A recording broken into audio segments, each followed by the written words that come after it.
Podcast Tênis Brasil com José Newton Dalcin. O tênis feminino brasileiro vive um grande momento. Uma larga exposição na mídia, desde a medalha de bronze olímpica, depois nós passamos pela Luísa Stefani, top 10 do ranking, agora um grande momento e a arrancada da Beatriz Haddad Maia. Mas a pergunta é como nós vamos aproveitar tudo isso, como nós vamos promover o tênis feminino brasileiro e colocar mais meninas em quadra, abrir horizontes para as carreiras profissionais. Assunto extremamente importante e o podcast Tênis Brasil dessa semana traz dois grandes especialistas para discutir com vocês aí em casa essa questão do tênis feminino. A ex-profissional, hoje treinadora e membro do Departamento de Capacitação da Confederação Brasileira de Tênis, a gaúcha Sabrina Giusto, e o treinador de competição, ex-técnico e agora empresário da Laura Pigossi, Laura que acabou de virar top 100, ao paulista Renato Messias. Para começar, uma saudação rapidinha, Sabrina, muito obrigado pela sua presença, é um prazer enorme ter você aqui com a gente. Valeu, Zé. Boa noite, Zé. Boa noite, Renato. Boa noite a todo mundo que está me escutando. O prazer é meu e é realmente essa a hora de a gente falar sobre o tênis feminino mais do que nunca. Estamos em evidência, tanto na Simples, né, com esse baita um mês para trás aqui da Bia, como o retorno da Luísa. E sim, nós temos boas juvenis vindo aí. Deixo contigo, Renato, agora. Renato, é um prazer ter você aqui. Prazer é todo meu, prazer estar falando com você, Dalcin, com a Sabrina. Sabrina, companheira de grandes viagens aí de COSAT. É verdade. Grandes aventuras aí no circuito COSAT, que é um circuito que revela muitos jogadores aqui para o circuito mundial. Então, para quem não sabe, o circuito COSAT é uma gira longa de quase 10 semanas que realmente reúne a nata do tênis sul-americano e a partir daí essas jogadoras saem para o circuito mundial. Então é muito legal a gente estar reunido aqui para falar de tênis feminino, que acho que é um assunto que a gente gosta, eu sou suspeito, a Sabrina também, então vamos falar muito aí do tênis feminino. Pois é, eu trouxe quem conhece, né? Foi, Sabrina. Desculpa te interromper, Zé. É que quando o Renato citou o COSAT, eu me lembro de um COSAT nosso junto, que a Laurinha tinha 13 anos. Né, Renato? Ela tinha 13 anos quando a gente passou aqueles perrengues lá juntos. Foi acho que o segundo COSAT dela, se não me engano. Assim, o segundo ou o primeiro, acho que assim, na verdade, acho que era o primeiro COSAT dela, né? Então, foi uma coisa que a gente colocou, falou assim, ó, a partir de agora você vai começar a jogar, brincando com assim, tênis com nível mais alto. Né? Então, você estava jogando até agora, você esquece e vamos começar a jogar tênis de gente grande, ir para o mundo, e a partir daí acho que foi o grande ponto de partida para a Laura realmente se meter no circuito mundial e chegar aonde chegou até aqui.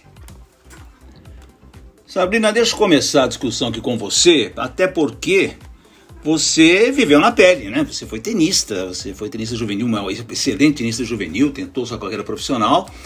Eu quero saber de você, você que acompanha o dia a dia, né? Você está sempre com essa garotada, vendo de perto, capacitação na CBT. A montanha a se escalar continua a mesma, a dificuldade ainda é muito grande. Como é que está a situação? Olha, Zé, eu tô para dizer que o aumento das meninas na formação em escolinhas, a minha realidade é uma realidade muito boa, porque eu tenho basicamente 80% das minhas crianças na formação são meninas. Mas falando da trajetória, não mudou muito, a trajetória segue bem difícil.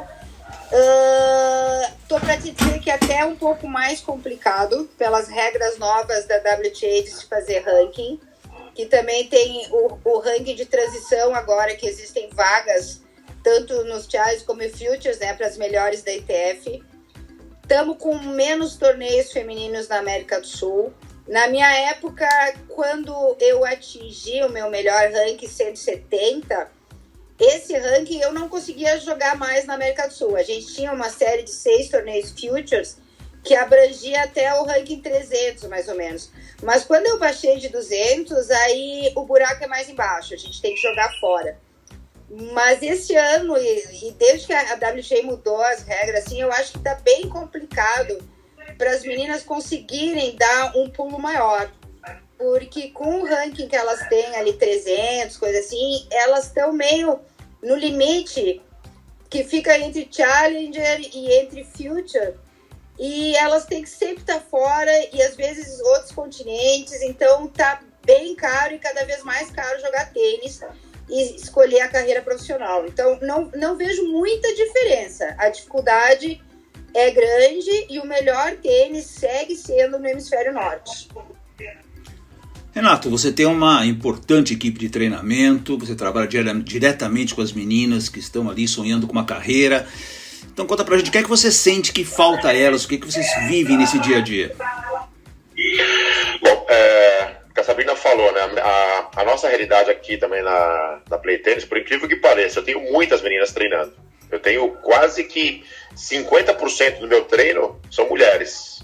Isso é muito legal, assim, a gente percebe as meninas mais empenhadas, mas o que eu vejo, acho que um pouquinho, comparando um pouco, até aproveitando um pouco o gancho que a Sabrina falou, o tênis feminino hoje, ele está muito mais profissional, tá? Ele evoluiu muito, tá? Uma coisa que antigamente você via realmente as meninas, poucas meninas empenhadas em jogar profissionalmente. E hoje em dia você vê muito mais meninas, isso falando de circuito mundial, né? Então ficou muito mais difícil para as meninas. E aí talvez esse mais difícil, você vai ter que lutar mais. E nessa de lutar um pouquinho mais, a gente percebe às vezes as meninas desistindo antes do que os meninos. Então eu acho que esse está sendo um ponto muito importante, né? Porque você percebe que hoje uma menina com um ranking 100, 200 do mundo, tá jogando um nível de tênis altíssimo. Pega a menina 300 do mundo, você olha e fala assim, nossa, tá jogando um belo tênis. Então, assim, com isso acaba ficando muito mais complicado, né? Eu vejo, agora você tem que preparar essas meninas para realmente jogar no nível mais alto. E esse que acho que é o grande desafio, né? Porque muitas vezes elas acabam desistindo, você não tem tantos torneios para subir o nível dessas meninas, que aí é outro ponto. Pega, por exemplo, sei lá, um torneio isso deve acontecer no Rio Grande do Sul também, mas pega um torneio de federação, pro masculino, você ainda consegue prolongar um pouco a vida do menino jogando torneios estaduais. As meninas, já tem que tirar um torneio estadual, porque o torneio estadual começa a ficar fraco dependendo do nível dela. Ela vai para um brasileiro. Aí, ok, no brasileiro sobe um pouco o nível, mas daqui a pouco fala, putz, esse brasileiro também já não tá... E aí você tem que começar a sair para sul-americano, para um field. Então, você começa a voar muitas vezes mais cedo. E às vezes a menina não está preparada, às vezes ela começa a ver o tamanho do buraco, fala, opa, vou ter que trabalhar duro, e aí acaba desistindo. Então acho que o grande ponto é você preparar essas meninas para que ela consiga entrar no circuito profissional e ficar um pouco mais de tempo até ela obter sucesso. Então acho que esse é o grande desafio. O Nico Bollettieri, aí eu até perguntar para vocês dois, o Nico Bollettieri, ele tem aquela famosa frase de que se você quer ter um tenista com grandes sonhos, né, formado de base, com condições de subir, você precisa gastar $100 mil. Isso vale para o Brasil? Realmente essa é a conta? O investimento é muito alto, tem que se fazer desde o começo? Sabrina? Começo eu? Isso. Então, a ITF tem um estudo, viu, Zé? A ITF tem um estudo aproximado, mas ele varia de continente para continente, tá?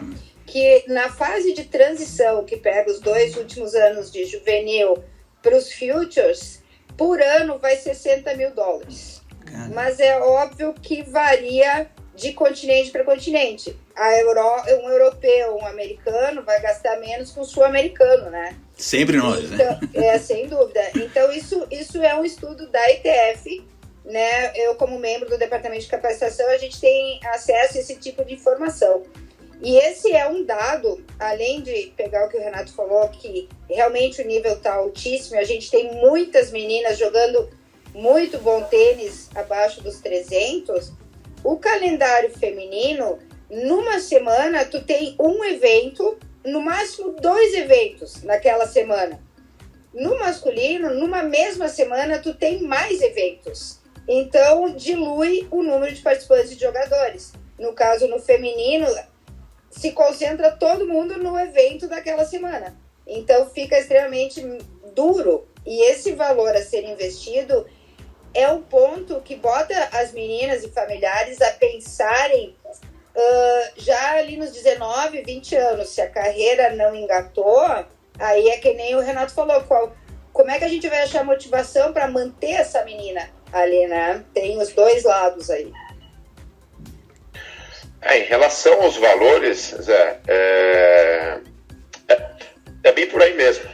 Eu me lembro que teve um ano que eu conversei com a mãe da Laura, falei assim, vamos fazer uma planilha só para que ela pudesse entender o quanto ela está custando, para ela poder valorizar mais ainda e lutar mais. Acho que era um pouco a ideia no começo, era isso, para ela perceber o quanto estava custando isso. Eu lembro que a gente fez uma conta, assim, na temporada ela gastou R$200 mil. Estamos falando isso de, para colocar uns 8 anos atrás, mais ou menos. Então, se for corrigir os valores, coloca ali, se são $60 mil, vai dar mais ou menos uns R$300 mil, mais ou menos hoje. Então é por aí, é entre 300, coloca 300, 350 pro que o tenista vai gastar. Obviamente depende um pouco da estrutura que você vai viajar. E normalmente, aí tem um outro ponto também, as meninas, elas acabam gastando mais. Por quê? Eu vejo as meninas viajando, muitas vezes elas são mais dependentes com o treinador, então elas viajam mais com o treinador. Os meninos são mais despojados, viajam mais em turma, eles acabam se ajudando mais. As meninas, me parece ser um pouquinho mais individualista, então muitas vezes viaja sozinha ou vai com o treinador, então nesse ponto acaba gastando um pouquinho mais. Então, mas elas são mais, eu vejo as mulheres mais dedicadas. Então, assim, o valor é esse mesmo, elas vão acabar gastando um pouquinho mais, falta de torneios também. Você pega na América do Sul, a Sabrina estava falando, você pega hoje o calendário, vão ter 2 torneios agora no final do mês na Argentina, depois você vem mais um torneio, acho que vão ter 3 torneios na Argentina, e vem depois um torneio, uma sequência de 125 mil na América do Sul, mas é uma sequência meio que atípica, não é normal isso. Enquanto que o masculino, vão ter 3, 6, tem torneio espalhado pela América do Sul e, enfim, lugares mais próximos. Então, essa é uma outra dificuldade. As meninas acabam gastando mais também pela falta de torneios. Acaba tendo que se deslocar mais e acaba aumentando o custo. Além do que, né, pelo menos na minha concepção, nós precisamos de torneios, eu acho, mais lá embaixo, né, Renato e Sabrina? Torneios de 15, de 25 mil, a gente pensar nesses torneios um pouco maiores dificulta, obviamente, a entrada do pessoal, e nós precisamos de colocar gente em quadra. E eu, batendo papo com o Eduardo Frick, quando era ainda superintendente da Confederação, ele até me falou um negócio curioso. Ele falou assim, olha, nós não podemos fazer muitos torneios grudados um no outro, porque senão vem todo mundo para cá. E o espaço para as brasileiras acaba diminuindo. E o nosso objetivo é justamente que as brasileiras tenham chance de ganhar pontos, né, de gastar menos e ganhar pontos. E se a gente faz uma sequência muito grande, enche de gente, entendeu? O europeu vem para cá, fica difícil de colocar. É por aí, né? É bem por aí mesmo. Porque a gente não tem opção de muitos torneios na mesma semana, né? Se o Brasil fizer uma sequência de 3, o planeta Terra inteiro vem jogar no Brasil por 3 semanas, né? Então, e a ITF prioriza isso, né? Quando dá as datas para alguma sede, ela prioriza que tenha, ou pelo menos países pertos, para que as jogadoras possam vir e jogar mais do que um torneio, né? Até por causa de custos. Dificilmente, que nem o Frick falou, muito espertos, como sempre, o Frick, muito sábio, perdão. Se a gente pudesse ter uma semana de torneio no Brasil, com certeza seria só para as brasileiras, porque não chamaria estrangeiras, ficaria muito caro para vir. Mas o conceito da ITF como macro é sempre juntar uma sequência de torneios para que priorize mais jogadores e dê oportunidade de mais meninas ao redor do mundo virem para o mesmo lugar com uma quantia menor de dinheiro.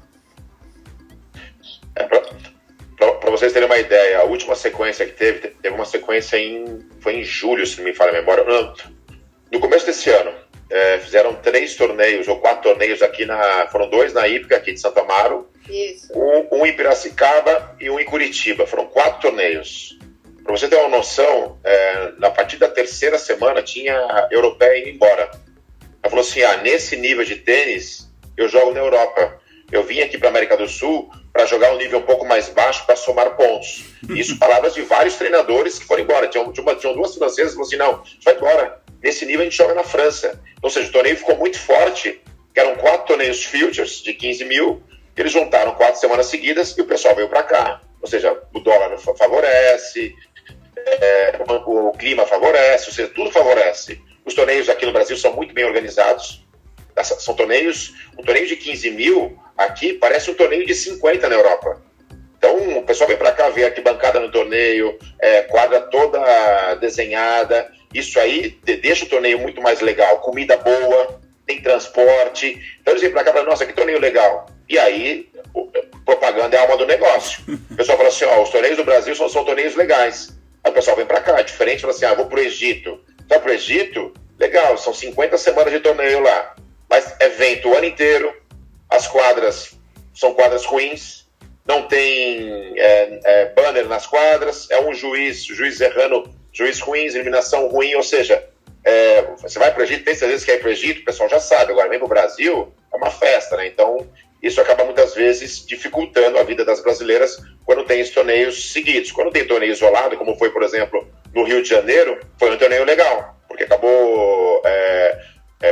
várias brasileiras conseguiram jogar o Qualify, a chave, e isso acaba ajudando as jogadoras a subir no ranking, né?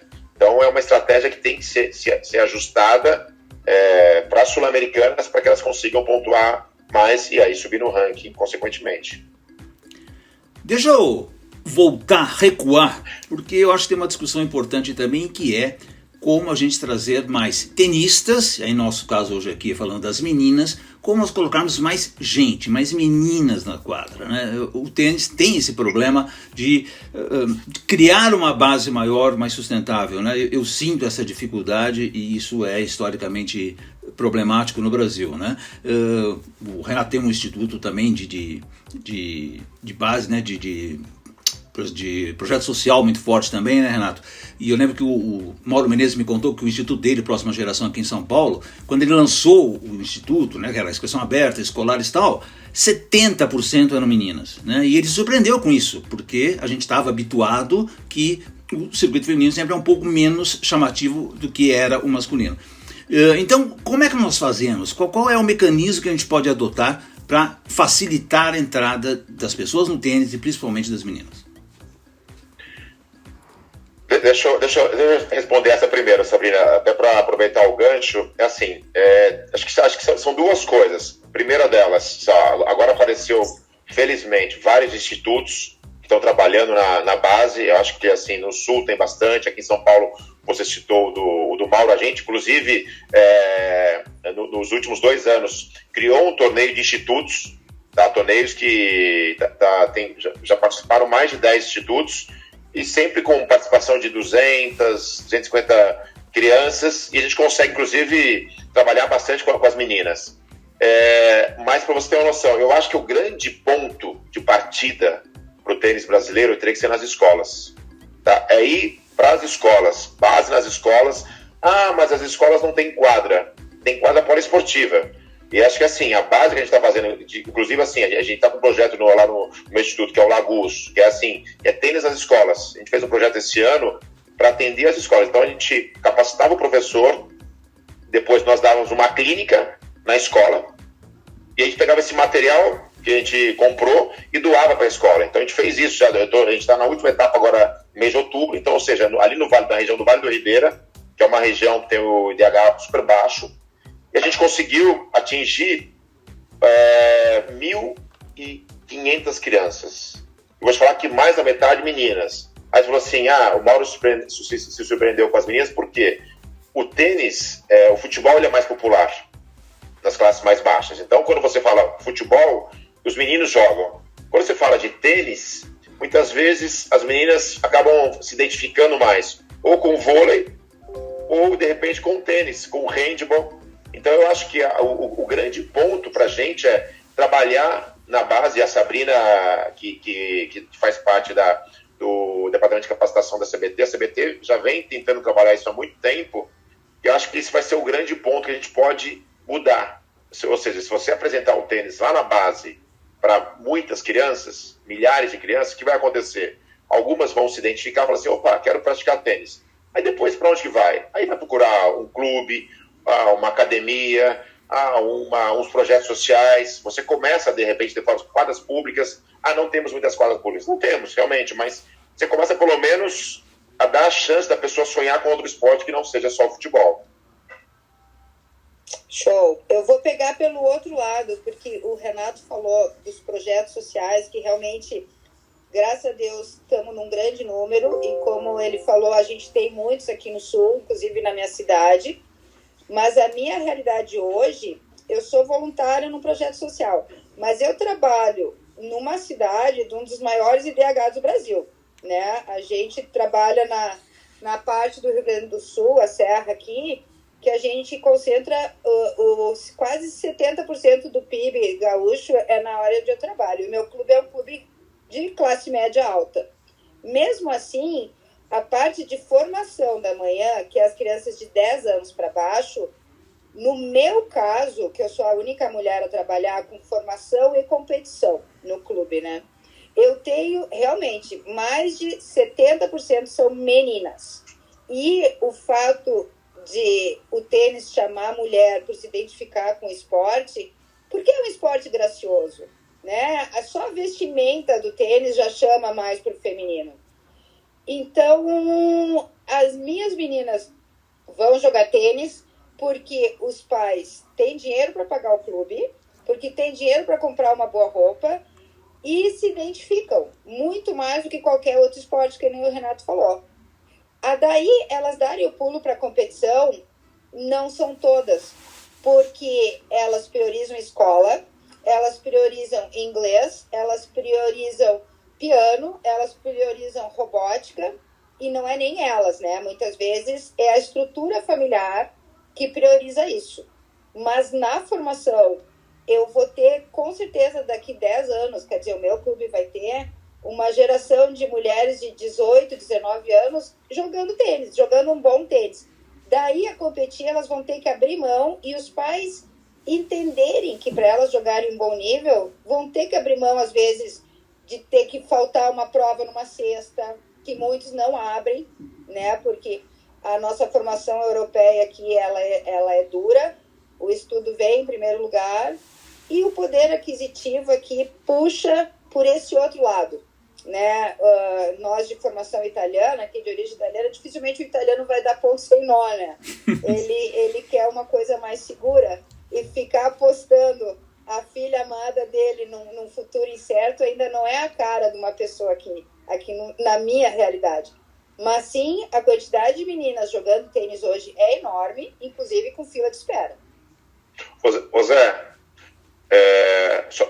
Só fazer uma outra observação aí. Eu acho que o tênis, ele poderia usar como exemplo alguns outros esportes. Esportes populares no Brasil. Eu vou citar 2 exemplos. O voleibol e o futebol. Se você pegar a estrutura desses 2 esportes, você dificilmente vê crianças saindo da escola durante a semana para jogar um torneio ou para treinar. Então, o esporte dessas 2 modalidades acontece muito aos finais de semana, na base. Então, eu acho que o tênis, ele dá um salto, ele exige muito das crianças no começo, sem precisar. Exige através dos pais, de uma estrutura de tem que viajar, tem que não sei o quê. Então, eu acho que assim, poderia se aproveitar uma estrutura, por exemplo, você investir mais em torneios municipais e depois você vai para uma coisa regional. Ou seja, se você trabalha muito mais no município, de você trabalhar torneios escolares, depois começa a melhorar um pouquinho, você faz um campeonato municipal, aí depois vamos fazer um intercâmbio com a cidade vizinha, que pode ser feito isso num sábado e domingo, ou somente num sábado dos festivais. Então você começar a introduzir aos pouquinhos, e aí realmente quem se destacar, quem tiver vontade, quem se identificar com o esporte, começa automaticamente a viajar um pouquinho mais. Opa, agora eu vou para um estadual, aí daqui a pouco eu vou para um torneio de confederação, e aí você vai. E muitas vezes a pessoa começa a jogar tênis, daqui a pouco assim, ela está num torneio estadual, daqui a pouco ela está no brasileiro. E aí começa a ser um susto muito grande para os pais, o custo muito alto, o cara fala assim, nossa, peraí, mas o amiguinho joga futebol lá e gasta R$150 na escolinha, uma chuteira, e o clube leva no ônibus.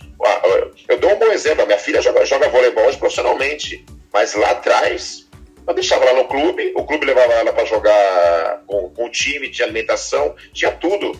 Eu comprava para ela uma joelheira e um tênis. Então acho que o tênis poderia aproveitar de repente esse início. Esse início podia ser um pouquinho mais tranquilo e trabalhar mais com a massa, para não assustar tanto os pais.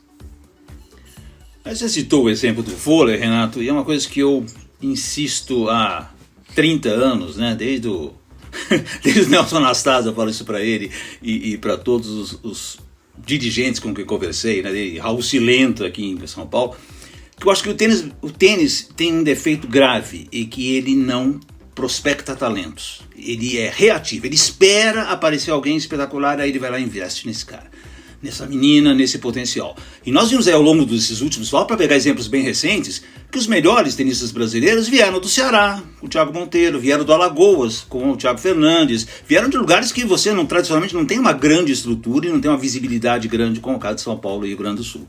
Então eu acho que o tênis falha, sempre falhou, e infelizmente acho que vai continuar porque essa estrutura não está criada, em não desperdiçar talentos. Há muitas e muitas oportunidades que se perdem porque a gente vê os torneios juvenis, você vê aquele garoto jogando bem, aquela menina espetacular, e você perde, porque não há investimento, a gente não tem centro de treinamento, a gente não tem uma estrutura formada para absorver. Então esse eu acho uma grande falha, eu queria saber a opinião de vocês. Bom, realmente o que eu posso dizer é que eu não sei se o Renato está acompanhando bastante os torneios infanto-juvenis, mesmo sul-americano de 12, de 14, mundiais, né? Eu estou um pouquinho mais dentro disso, porque eu tenho uma das meninas que foi sul-americano e foi mundial de 14 esse ano. Tenho outra também que já está com 14 e está jogando ITF, mais outra também jogando ITF. Então, realmente ali a gente tem alguns centros de treinamento bastante competitivos, mas são privados, né? A gente não tem da confederação nem das federações algo próprio das instituições, né? A gente tem competitivamente, hoje a gente tem a Rede Tênis Brasil, a gente tem, que é São Paulo e Rio de Janeiro, a gente tem a Fly, né, lá do Bruno e do Hugo em Minas, e os grandes juvenis que vão para sul-americanos, para mundiais, estão basicamente nesses centros mais privados, né? Eles conseguem ajudar alguns tenistas mais carentes, conseguem, mas aí eu vou me omitir, porque eu não tenho certeza o quanto é essa ajuda, né? O quanto é essa ajuda. Mas a gente tem meninas, falando do tênis feminino, que realmente merecem e estão dentro desses centros. Nós temos meninas de 12 anos que estão jogando muito bem tênis. A gente tem a Nauane Silva ali de São Paulo, que acabou de ganhar o Brasileirão de Uberlândia, que com 12 anos ela ganhou 14. E esse ano as meninas de 12 anos foram campeões sul-americanas, né? A gente tem as meninas de 14 que foram vice-campeões sul-americanas. E depois de muito tempo, nem me lembro o tempo, de repente o Renato consegue me ajudar, a gente conseguiu ficar entre as 8 melhores lá em Prostejov, na República Tcheca, né? O Brasil conseguiu ficar entre as 8 equipes melhores. Óbvio que ganharam, quem ganhou foram as tchecas, né? Porque se não ganhar as tchecas, ganha as russas, se não ganhar as russas, ganha os Estados Unidos. É sempre essas três, né? Mas esse ano a gente conseguiu ficar, né, entre as 8, foi muito legal, uma das minhas meninas estava na equipe. Então, assim, realmente, da confederação e das federações, a gente não tem esse projeto a longo prazo. Mas esses lugares privados, eles estão fazendo um papel bem interessante. Porque eles têm as pessoas que pagam e, de alguma maneira, eles conseguem ajudar os que não conseguem pagar e estar, em algum momento, inserido nessa competição de nível mais alto. Eu tenho na verdade, isso, eu conversando com treinadores, eu acho que a estrutura um pouco do tênis brasileiro, durante muito tempo, se focou em ajudar os tenistas, em patrocinar tenistas. Eu acho que a gente precisaria, de repente, eu acho que teria que inverter. Seria você ajudar os centros de treinamento. os treinadores, ou seja, se você consegue dar uma estrutura para os treinadores ou para os centros, e aí sim, obviamente, você pode criar critérios. Vamos lá, existe um centro nível A, um centro nível B, um centro nível C. O nível A teria que ter isso. Aí você determina o que vai ser cada centro, que assim, cada lugar do Brasil é uma realidade diferente. Então, o Brasil é muito grande e você tem que fazer, às vezes, criar coisas para tentar atender todos os pontos do Brasil. Então, a partir do momento que você consegue, de repente, criar... primeiro mapear esses centros, que eu acho que é uma coisa que não tem. Você consegue mapear, vamos lá, aonde estão os centros de treinamento? O que é um centro de treinamento? Vamos lá, a Play Tênis tem o Renato, que tem ali, ele tem 40 atletas, tem academia de musculação, tem quadra coberta, enfim, você começa a botar algumas regras. Peraí, a Sabrina está no clube Sojipa, Leopoldina, enfim, que tem o quê? É aberto ao público? Não é aberto ao público, é aberto ao público, ou seja, é aberto ao público, tem musculação. Então você começa a criar esses centros e aí a mapear. Acho que esse é o primeiro ponto. De repente, uma ajuda que viria da confederação, das federações, para esse centro, e aí você determina, com essa verba, seja, sei lá, 10 mil, 15 mil, 2 caixas de bola, 3 caixas de bola, o centro seja obrigado a receber 4 atletas, 5 atletas, aí determina, de acordo com o valor, enfim, estou chutando números aqui, porque aí a federação, entre aspas, iria conseguir ajudar, por exemplo, sei lá, 60 atletas espalhados pelo Brasil inteiro.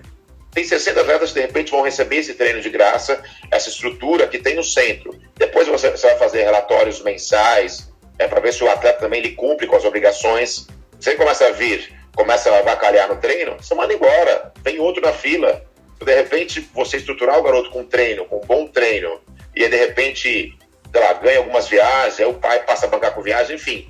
Eu acho que esse poderia ser um caminho, porque aí você abriria portas para estar ajudando não um atleta, de repente ajudando mais de 100 atletas. E aí desse número você consegue tirar jogadores. Porque senão fica isso aí, uma coisa isolada dos centros. A Laura foi feita na Play Tênis com a equipe do Renato durante 10 anos. A Bia foi feita lá com a Ria. A Sabrina montou. Então fica uma coisa muito isolada e aí vai saindo poucos jogadores. Esse é o grande ponto. Quantos jogadores a gente tem no circuito? O feminino hoje, se você pegar um ranking profissional feminino, eu acho que nós não temos no ranking 13 ou 14 meninas ranqueadas. Porque aparece a Paulinha, que está aqui lá no ranking, mas já não joga mais, a Teliana que está lá, a Nathalie Curado. Então, se tirar essas 3, acho que nós temos aqui, posso até olhar, acho que tem 15 meninas com pontos, porque pontuaram agora, com ranking agora. Se não, até 2 meses atrás, tinham acho que 10 meninas ranqueadas. Ou seja, é muito pouco. Estamos falando de um país que tem jogadoras agora com medalha olímpica, estamos falando de uma jogadora que está entre as 20 melhores do mundo, até pouco tempo a Luísa ganhando torneios grandes entre as 10 melhores do mundo, ou seja, é muito pouco você ter 10 jogadoras no ranking da WTA. Então alguma coisa tem que ser feita para tentar alavancar e jogar 50 meninas no ranking. Pessoal, para a gente encerrar, deixa eu pegar o exemplo da Bia Haddad Maia, que obviamente ainda não chegou, e tomara que chegue a um nível que chegou o Guga, né? De ser uma pessoa extremamente midiática e trazer tanto benefício para o tênis brasileiro, mas a Bia tem todos os elementos para isso. Uma excelente jogadora, uma excelente personalidade, uma pessoa alegre, extrovertida, quer dizer, ela pode ser e há uma grande chance de que ela motive as pessoas, né? Então, eu vi outro dia uma frase aliás, foi um cara na imprensa americana, dizendo assim: o tênis, ele não consegue dar o seu grande salto sem um campeão de Grand Slam. É preciso ter um campeão de Grand Slam, um número 1 do mundo para um grande salto. Você acha que é por aí? Nós precisamos chegar nesse nível para conseguir chegar? Ou o trabalho feito hoje pela Bia já pode nos dar esse grande arranque? Posso iniciar, Renato? Pode, por favor. Então, o que aconteceu com o Guga foi realmente midiático, que nem tu citaste, né? Porque daí ao taxista, ao porteiro do prédio, conhecer o loirinho Crespinho, foi algo inimaginável para nós, né? Então, assim, para a gente ter essa mesma visibilidade, eu acredito que sim, a Bia teria que realmente passar por essa experiência que a gente teve com o Guga, né? Mas nós, jogadores, nós profissionais do tênis, todos, desde a mídia a quem está na quadra, a gente tem um papel importantíssimo de falar da Bia. A gente tem que falar do tênis feminino, né? Tá muito nas pessoas que vivem o tênis, entendeu? Tem que falar da Bia todos os dias, tem que postar em rede social da Laura todos os dias, tem que falar da Luísa, que ficou um ano lesionada, e voltou e ganhou a rodada e tá lá. Eu acho que o nosso papel é extremamente importante. E a Bia tem o potencial de ser número 1 do mundo? Tem, eu acredito muito que ela tenha. É óbvio que ela já tem algumas limitações devido às lesões que ela teve, mas a velocidade que a Bia imprime na bola tá de igual para igual com qualquer top 5, entendeu? Ela tem como meta agora jogar o Finals. Se ela não conseguir esse ano, eu acredito que o ano que vem ela vai conseguir. E aí cabe a nós botar também cada vez mais na cabeça das meninas a importância dessa pessoa ali, o quanto ela lutou para estar ali e o quanto vale a pena lutar. É um grande exemplo, a Bia, né? Não, que maravilha, né? E é extremamente carismática, né? Uma pessoa humilde, atende todo mundo. Então, acho que ela é um exemplo, não do tênis, né? Mas um exemplo de mulher, de brasileira, de sul-americana para todo mundo.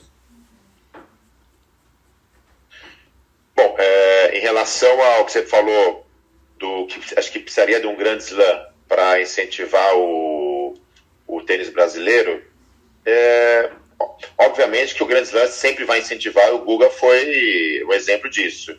Mas o Guga foi um ponto fora da curva, de você ver as pessoas assistindo ele na padaria.